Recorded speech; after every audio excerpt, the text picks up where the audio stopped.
하나님이 주시는 말씀 갈라디아서 6장입니다. 갈라디아서 6장 1절에서 10절 말씀입니다. 우리 한 목소리로 같이 독하겠습니다. 시작. 형제자매 여러분, 어떤 사람이 어떤 죄에 빠진 일이 드러나면 성령의 인도하심을 따라 사는 사람인 여러분은 온유한 마음으로 그런 사람을 바로잡아주고 자기 스스로를 살펴서 유혹에 빠지지 않도록 조심하십시오. 여러분이 서운하면 짐을 져 주십시오. 그렇게 하면 여러분이 그리스도의 법을 성취하실 것입니다. 어떤 사람이 아무것도 아니면서 무엇이 된 것처럼 생각하면 그는 자기를 속이는 것입니다. 각 사람은 자기 일을 살펴보십시오. 그러면 자기에게는 자랑거리가 있더라도 남에게까지 자랑할 것은 없을 것입니다. 사람은 각각 자기 몫에 짐을 져야 합니다. 말씀을 배우는 사람은 가르치는 사람과 모든 좋은 것을 함께 나누어야 합니다. 자기를 속이지 마십시오. 조롱을 받으실 분이 아니십니다. 사람은 무엇을 심든지 심은 대로 거둘 것입니다. 자기 육체에다 심는 사람은 육체에 썩을 것을 거두고 심령에다 심는 사람은 성령에서 영생을 거둘 것입니다. 선한 일을 하다가 낙심하지 맙시다. 지쳐서 넘어지지 아니하면 때가 이를 때에 거두게 될 것입니다. 그러므로 교회가 있는 동안에 모든 사람에게 선한 일을 합시다. 특히 믿음의 식구들에게는 더욱 그렇게 합시다. 아멘. 우리가 하나님 말씀을 읽다 보면 하나님께서 굉장히 엄하게 또 책망하시는 모습을 우리가 보게 됩니다. 그것은 뭐냐면 겉으로는 그럴듯한 신앙인인데 속은 전혀 아닌 그런 위선입니다. 예수님은 당시 누구보다도 성경을 잘 알고 또 기도도 길게 하던 바리새인들에게 이렇게 말씀하십니다.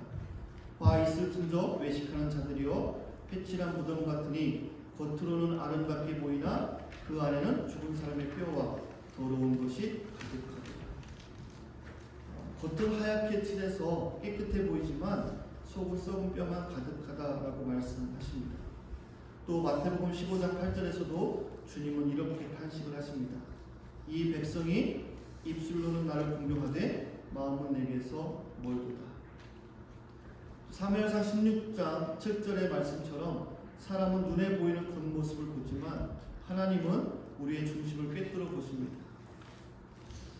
하나님이 원하시는 것은 경건의 모양이나 그럴듯한 종교적 연기가 아니라 하나님을 향한 상하고 진실한 마음인 것을 우리는 알게 됩니다. 오늘 말씀을 통해서 진실되게 주님 앞에 서 있기를 간절히 축복합니다. 나의 겉모습을 뒤로 하고 진짜 나의 마음을 주님 앞에 내어놓고 참된 예배자로의 시간에 함께 나갈 수 있기를 간절히 축복합니다. 여러분, 오늘 사도 바울은요, 예수님을 만나 자유해진 사람들의 공동체, 피차 서로 사랑의 종로를 타기로 결단한 이 그리스도인들의 공동체가 어떻게 하나님의 공동체로 지속될 수 있는지, 또 우리가 그 공동체를 어떻게 함께 이루어 가야 되는지를 우리에게 권면하고 있는 것을 보게 됩니다.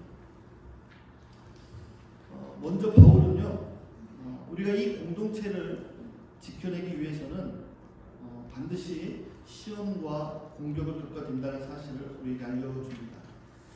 우리가 영적으로 살기로 결단하면요, 유혹과 시험거리가 이전보다 더 훨씬 은밀하게 또 강력하게 더 끈질기게 우리를 찾아오는 것을 보게 됩니다.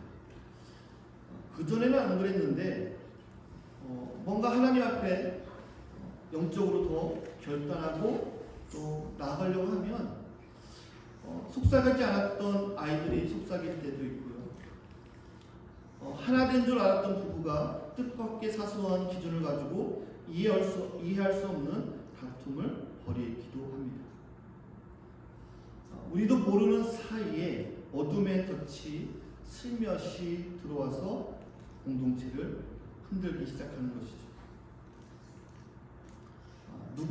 누군가의 죄, 잘못이 드러나는 일들이 생기기도 합니다. 그럴 때 바울은 어떻게 하라고 말씀하냐면 첫 번째로 온유한 마음이 있어야 된다라는 것이죠. 온유한 마음. 1절 한번 같이 읽어보겠습니다. 시작. 어떤 사람이 성령의 인도하심을 따라 사는 사람인 여러분은 온유한 마음으로 그런 사람을 바로잡아주고 자기 스스로를 살펴서 유혹에 빠지지 않도록 조심하십시오. 온유한 마음의 자세가 우리에게 있어야 된다라고 말하고 있습니다. 여러분, 세상은요 어떤 치명적인 실수나 허물이 드러나면요 온 세상에 뉴스로 도배가 됩니다. 너 그 소식 들었니?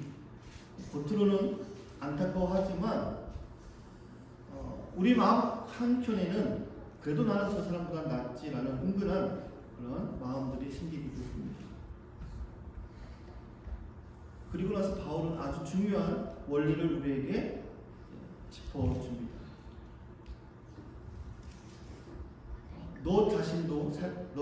자기 자신을 살펴서 유혹에 빠지지 않도록 조심하라라는 것이죠.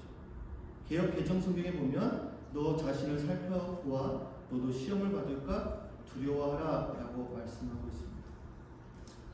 1절에 나오는 죄에 빠진 일, 어떤 사람이 죄에 빠진 일이 드러나면 이라고 되어 있는데, 이것은요 우리가 어떤 악한 일을 계획해서 하는 악행을 말하는 것이 아니라 이 죄에 빠진 일이라는 헬라어를 보면 길을 가다가 맹수가 파놓은 어떤 그런 올무, 덫에 갑자기 걸려들었다라는 의미를 뜻합니다.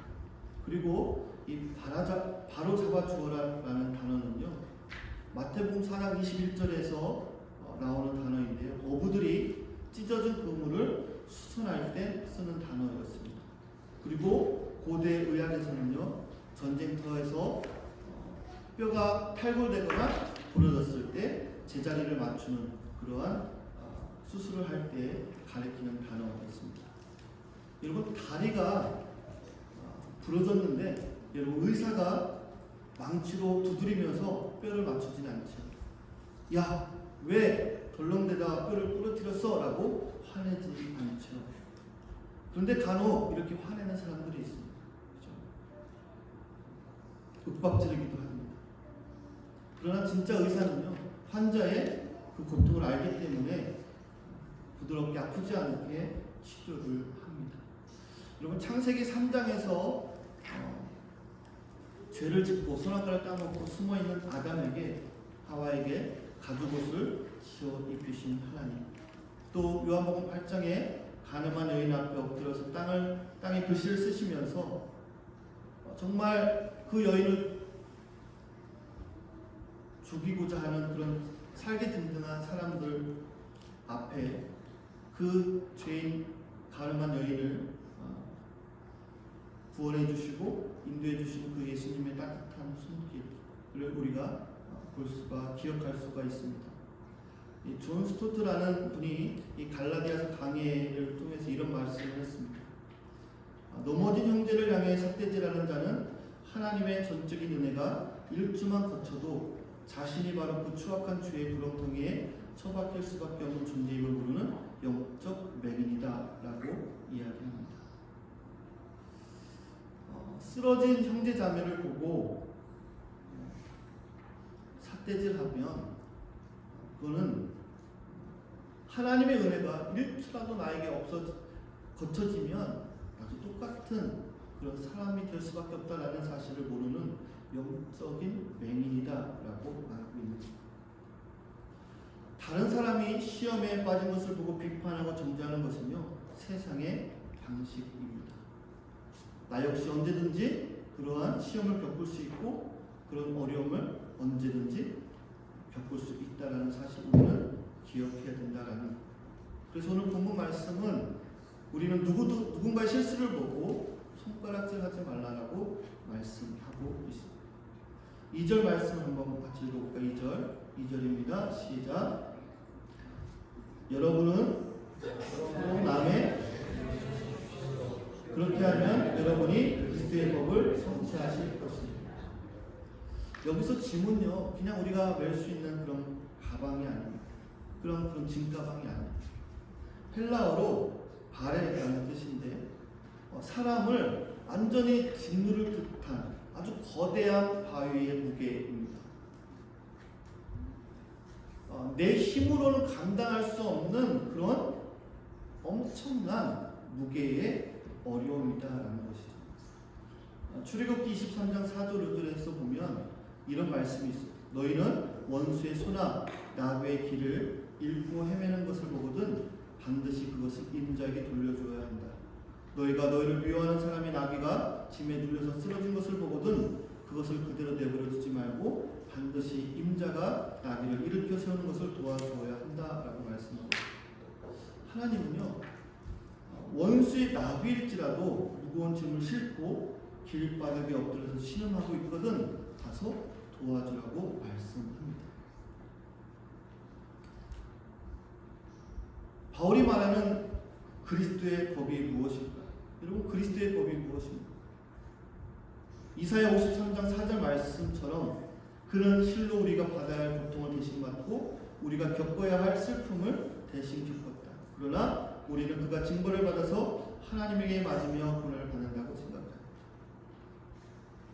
여러분 예수님이요 우리가 짊어질 수 없었던 죄와 사망의 거대한 짐 그 예수님께서 골고다 언덕에서 자신의 살을 찢기시면서 감당하신 사건입니다. 보네포라는 사람은 이 6장 2절을 이렇게 해석합니다. 그리스도인은 타인의 고통을 관람하는 구경꾼이 아니다. 그리스도께서 십자가에서 내 짐을 대신 져주셨다라는 사실을 진짜 믿는 사람만이 힘들어 쓰러진 이웃의 짐과 아픔을 대신 짊어지며 스스로 희생하는 사랑을 실천하는 사람이 된다라고 기록을 합니다. 그리고 로마서 15장 1절에서 이렇게 선포합니다. 믿음이 강한 우리는 마땅히 믿음이 약한 자의 약점을 담당하고 자기를 기쁘게 하지 아니할 것이다 라고 말씀하고 있습니다. 무슨 말씀입니까? 진짜 신앙은요 말로만 때우지 않는 거예요. 어떤 사람이 힘든 일을 겪고 있을 때 기도하겠습니다 라고 끝나는 것이 아니라는 거예요. 정말 힘겨워하고 어려움을 겪는 지체가 있다면 실질적으로 밥을 사주기도 하고 집안일을 도와주기도 하고 실질적인 병원비를 보태기도 하는 것이죠. 여러분의 시간과 지갑을 여는 것이 십자가 사랑의 실천이 되는 줄 여러분 믿으시기 바랍니다. 입으로만 사랑하고 기도하는 것이 여러분 아니다라는 것을 오늘 본문 말씀 우리에게 말씀하고 있습니다. 그리고 3절부터 5절 말씀을 같이 읽어볼까요? 3절에서 5절입니다. 시작. 어떤 사람이 아무것도 안 하면서 무엇이 된 것처럼 생각하면 그는 자기를 속이는 것입니다. 각 사람은 자기를 살펴보십시오. 그러면 자기에게는 자랑거리가 있더라도 아무개까지 자랑할 것은 없을 것입니다. 사람은 각각 자기 몫의 집을 남의 짐을 덜어줄 때 가장 조심해야 될 것이 있는데 그것은 자기의입니다. 따라서 볼까요? 자기의.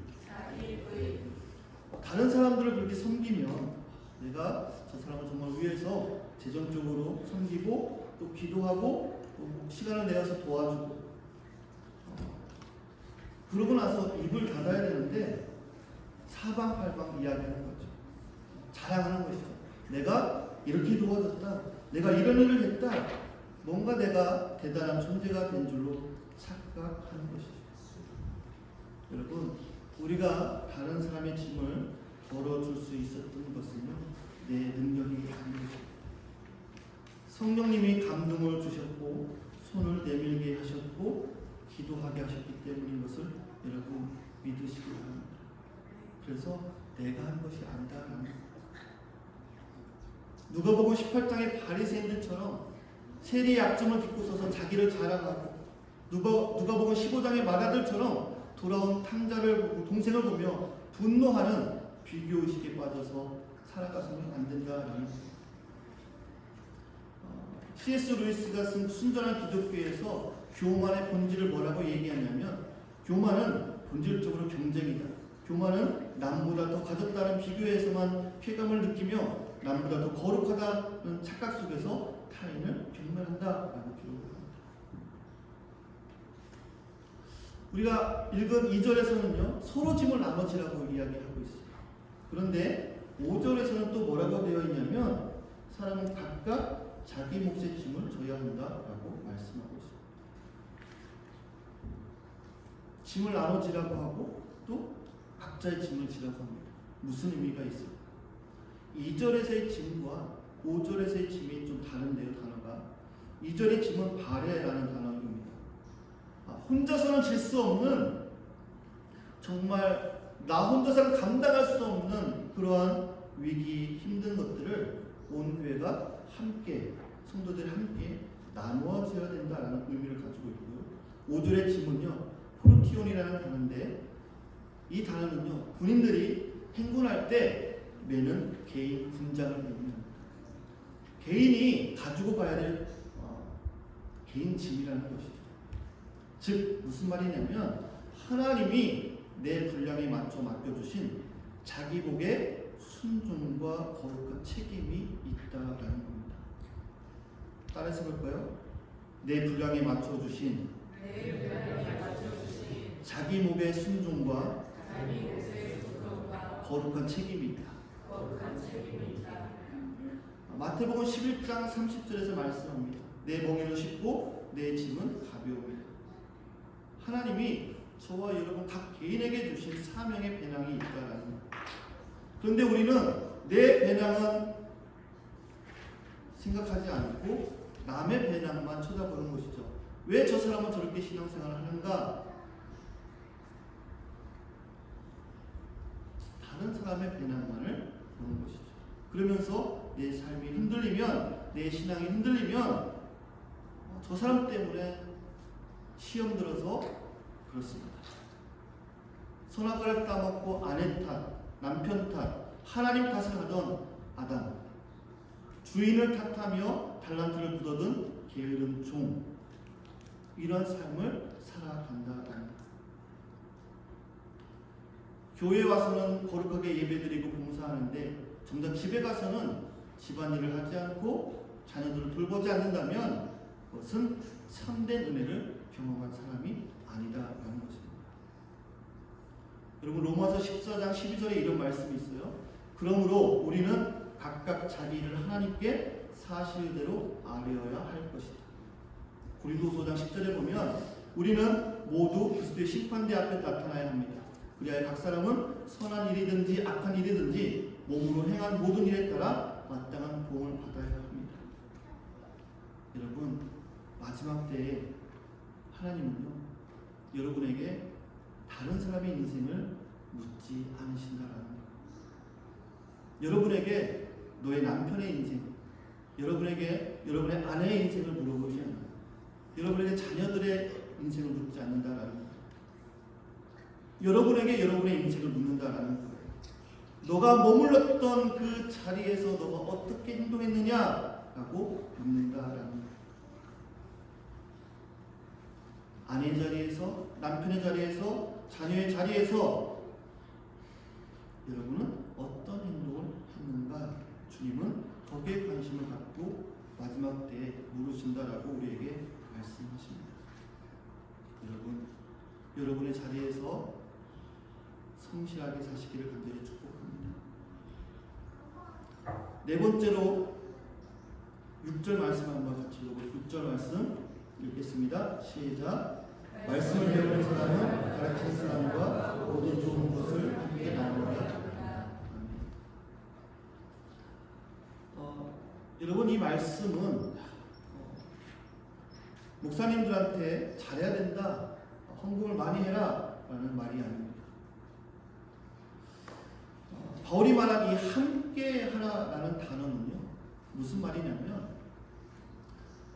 1세기의 이 지중해 해에서 거친 풍랑 속의 배 한 척을 함께 띄우고 그 배 안에서 풍랑이 오면 같이 죽고 또 풍랑이 거치면 잘 도착할 수 있는 생사불락을 같이 하는 운명 공동체를 의미한다라는 거예요. 하나님은요, 성경은요, 목회자의 주머니에 돈을 관심을 가진 것이 아니라 성도들의 영혼을 먹이는 진리의 생명이 그 목회자에게 있는가라는 것에 관심을 갖고 계십니다. 구약 민수기에 보면 하나님은 기도와 제사를 맡은 레위인들에게 땅을 주지 않고 백성의 11조로 그 삶을 책임지게 하셨습니다. 레위인이 먹고 사는 일 때문에 밖에 나가면 일을 하게 되면 백성을 가르치는 그런 일들을 못하기 때문에 하나님은 그렇게 말씀하셨습니다. 또 느헤미야 13장 10절에도 보면 백성들이 몫을 주지 않자 제사장들이 먹고 살기 위해 밭으로 도망쳤고 성전문이 닫히며 이스라엘의 영적 기근이 찾아왔다. 느헤미야가 꾸짖은 이유는 말씀의 터전이 무너지면서 백성의 영혼이 굶어 죽었기 때문에 그렇다라고 기록을 하고 있습니다. 또 고린도전서 9장 14절은요. 복음 전하는 자들이 복음으로 말미암아 살아야 함을 말씀하고 있고 디모데전서 5장 17절 말씀은 말씀 사역자들을 존경하라라고 말씀하고 있어요. 또 고린도서 8장 2절에는 마게도니아 성도들은 극심한 가난 속에서도 빵을 나누며 바울을 도왔던 기록이 있습니다. 요즘 교회를 보면 어떤 교회들은 교회가 목회자를 고용해서 월급을 주며 또 교회에 원하는 대로 그렇게 하는 그런 고용 관계에 있는 교회들도 있는 것을 보게 됩니다. 목회자도 마찬가지죠. 그냥 직업적으로 교회에서 월급을 받으며 그렇게 일하는 관계에 있을 수도 있다는 것이죠. 오늘 6절 말씀은요, 어떤 의미를 가지고 있냐면 성도들이 목사님들한테 이렇게 말하는 것이죠. 목사님, 먹고 사는 것 때문에 세상과 타협하지 마시고 생명의 말씀만 똑바로 전해주십시오. 우리가 세상에서 땀 흘려 번 거룩한 열매로 목사님의 밥상을 지킬 터니 목사님은 기도로 우리의 영혼을 책임져 주십시오라는 것이죠. 성도와 사역자의 그러한 언약입니다. 관계입니다. 성도는 목회자를 위하고 목회자는 성도들을 위하고 하나님의 사랑으로 하나님의 말씀으로 맺어진 그러한 관계다라는 거예요. 그런 관계가 깨어지면 여러분 진정한 교회가 될 수가 없는 것이죠. 여러분 요즘에는요 너무나도 많은 설교들이 이 세상에 있습니다. 유튜브를 틀면 뭐 유명한 목사님들 설교를 우리가 들을 수가 있죠. 그러면서 요즘에는 교회도 쇼핑, 말씀도 쇼핑처럼 그렇게 이곳저곳 듣기만 하는 성도들이 많이 생겨나고 있습니다. 교회는요, 우리 신앙은요, 공동체에서 자라나게 하나님이 설계를 하셨습니다. 목회자와의 관계 속에서, 성도들과의 관계 속에서 하나님은 그 안에서 말씀을 통해 성장하도록 만드셨다라는 거예요. 여러분, 우리 교회 성도들과 교육자들과 정말 오늘 말씀처럼 그러한 영적인 관계가 될 수 있기를 간절히 축복합니다. 더 이상 쇼핑하는 인생이 아니라 이곳저곳 또 돌아다니는 인생이 아니라 정말 하나님 말씀 앞에 우리가 나아갈 수 있기를 간절히 축복합니다. 우리 7절 8절 한번 읽어볼게요. 7절 8절 시작. 자기를 속이지 마십시오. 하나님은 조롱을 받으실 분이 아니십니다. 사람은 무엇을 심든지 심은 대로 거둘 것입니다. 자기 육체가 심은 사람은 육체에서 썩을 것을 거두고 성령에게서 영생을 거둘 것입니다. 아마 여기 있으신 분들은요, 한 주간 동안 세상에서 열심히 또 고생하셨을 것입니다. 일터에서 정말 살아남으려고 긴장하고 가정을 돌보며 살았을 것입니다. 일주일이 금방 지나가죠. 금방 주일 아침이 찾아옵니다. 피곤한 몸으로 이 자리에 앉아 있을 수도 있습니다. 문득 한쪽 마음에서는 찔리는 마음도 있을 것입니다.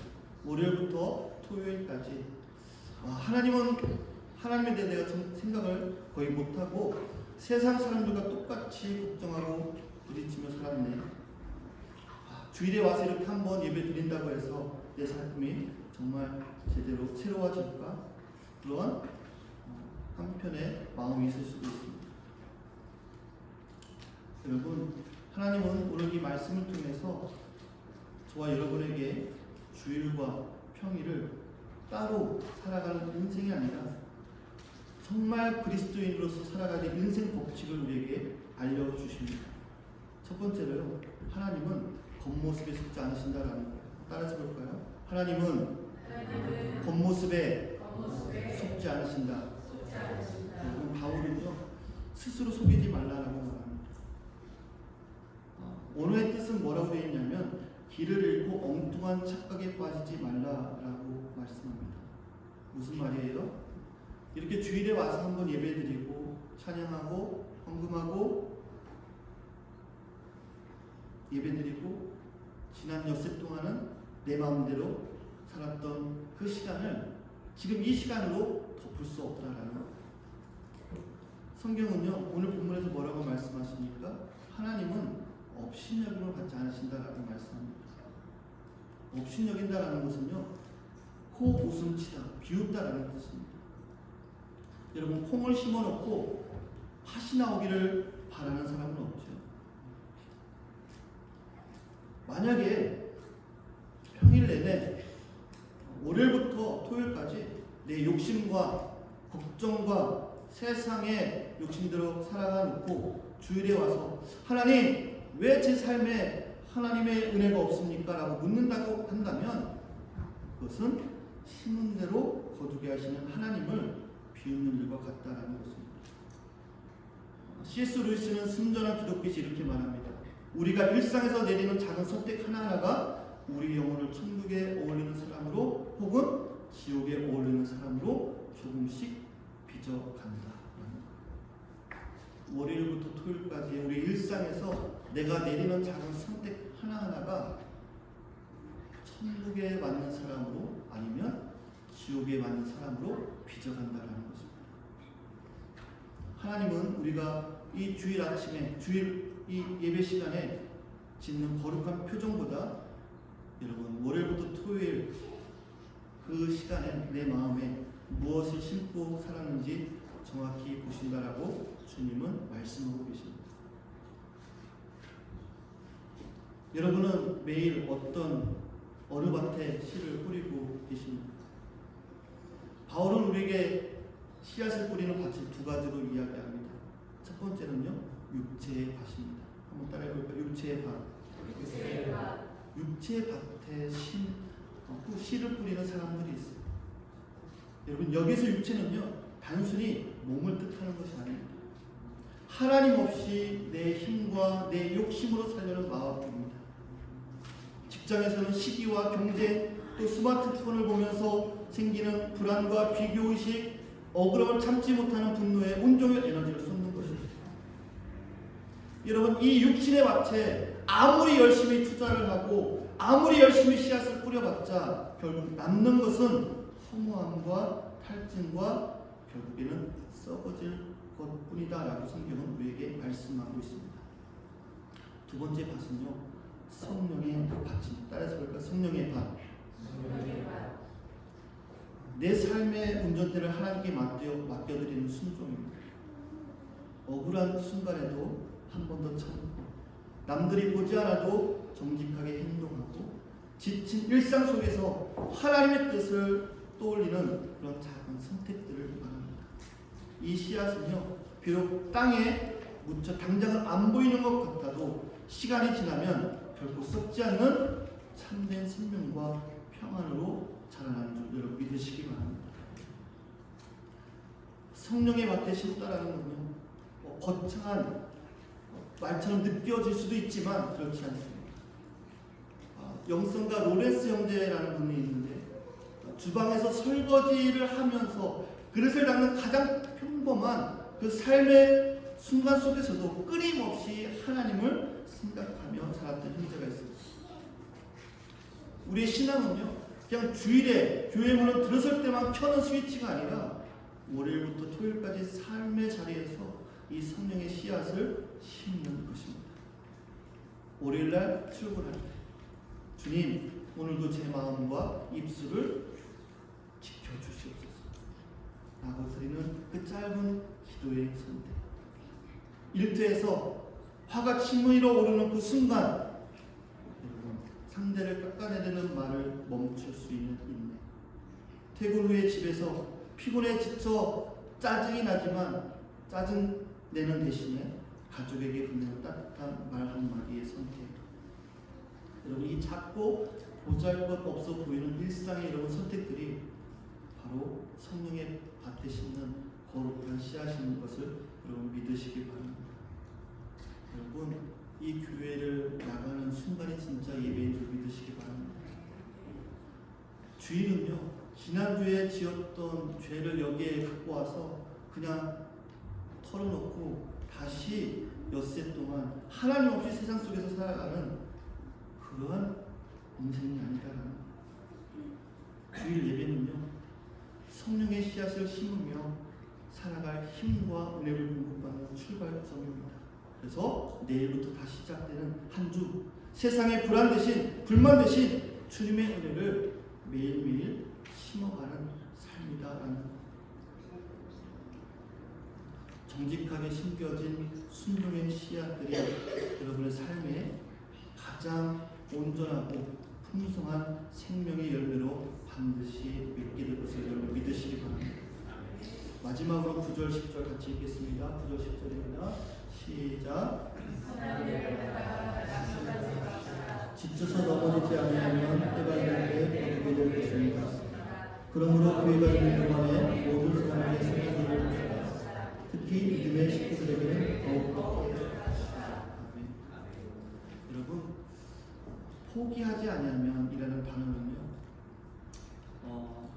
이 팽팽하게 만들어졌던 이 활 시위가 맥없이 탁 풀려 주저앉는 그런 탈진 상태를 이야기합니다.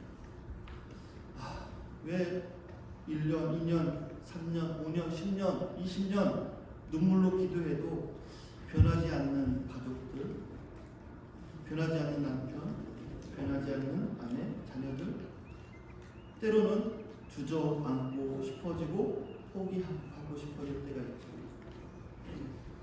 그런데 여러분, 그 씨앗이 얼어붙은 땅 속에 묻혔을 때 겉으로는 아무것도 보이지 않는 그 침묵의 겨울이 반드시 필요한 것입니다. 아브라함은 25년의 침묵 끝에 이삭을 품에 안았고, 또 히브리서 12장 2절은 십자가를 참으사 부끄러움을 개의치 아니하신 예수님을 바라보라라고 권면합니다. 그리고 하박국 2장 3절에 약속합니다. 이 묵시는 정한 때가 있나니 비록 더딜지라도 기다리라. 지체되지 않고 반드시 응하리라. 믿으십니까? 눈물을 흘리며 씨를 뿌리는 자는 기쁨으로 거두리로다. 울며 씨를 뿌리러 나가는 자는 반드시 기쁨으로 그 곡식단을 가지고 돌아오리라. 시편 26편에 말씀하고 있습니다. 여러분, 인간의 시간을 크로노스라고 하죠. 하나님의 시간은 카이로스라고 합니다. 하나님이 정하신 완벽한 때, 이 카이로스가 이르게 되면 그 눈물의 씨앗은 반드시 찬란한 열매로 거두게 됨을 믿으시기 바랍니다. 여러분의 수고는요, 주 안에서 한 여러분의 수고는 절대 헛되지 않습니다. 그리고 10절 말씀처럼 밖에서만 착한 척하지 말고 피를 나는 믿음의 식구들의 손을 먼저 잡아줘야 되는 것이죠. 말씀을 맺으려고 합니다. 여러분, 요한복음 15장 5절 말씀처럼 주님은 포도나무에, 우리는 가지입니다. 가지가 나무에 붙어있듯 성령의 은혜 안에 머물러 있을 수 있기를 간절히 축복합니다. 우리는요, 벌을 받을까봐 눈치 보는 노예가 아닙니다. 십자가의 은혜로 당당한 하나님의 아들과 딸이 되었음을 여러분 믿으시기 바랍니다. 여러분, 한 주간 동안 넘어진 지체를 보고 1분이라도 기도해 줄 수 있기를 간절히 바랍니다. 말로만 위로하는 것이 아니라 힘든 그 이웃의 짐을 실제적으로 지을 수 있도록 내 시간과 지갑을 여실 수 있기를 간절히 축복합니다. 남 탓을 멈추고 내게 주신 순종의 배낭을 묵묵히 메어야 하는 것이죠. 하나님이 나에게 맡겨주신 순종의 자리가 있는 겁니다. 여러분이 말씀 읽지 않고 말씀 묵상하지 않고 기도하지 않고 예배하지 않고 이것은 다른 사람이 해줄 수 있는 것이 아니죠. 내가 해야 될 순종인 것이죠. 여러분 한 주간도 성령의 밭에 좋은 씨앗을 뿌리며 살아갈 수 있기를 간절히 축복합니다. 우리가 하는 말 한마디, 우리 행동 하나하나가 다 씨앗인 줄 믿습니다. 낙심하지 않고 걸어갈 때 하나님께서 가장 좋은 때에 풍성한 영생의 열매를 안겨주실 줄 믿습니다. 그 좋으신 아버지의 손을 잡고 성령의 인도하심을 따라 내일부터 시작되는 하루의 삶에도 넉넉히 승리할 수 있기를 간절히 축복합니다. 기도하겠습니다.